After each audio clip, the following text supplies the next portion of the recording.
E a pei, per la guerra, così si passava. E nella guerra vala delle paivano vala.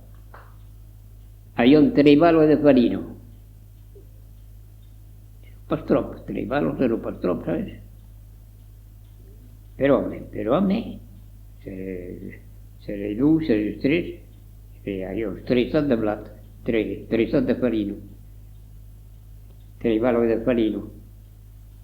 Trivalo de farino que te presentavo a ver, la valo de farino te representavo 122 quilos De pa, de farino. se vinto dus. 122 quilos. De valo de 122 quilos. Eh,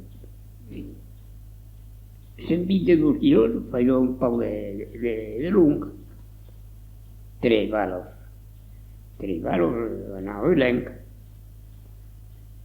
Si podia passare l'annado, no, Marco? Che se mangiava un pasto tutto che vogliono. Era tutto giusto, se sapeva di fare, era un piatto giusto. Cantare il pastaggio, che lo levavano del farino, era un piatto giusto, se non passava l'annata, perché era un po' giusto. Mentre le migliaia a tal roba, sapete? E non per cosa, infatti ci ho il talento.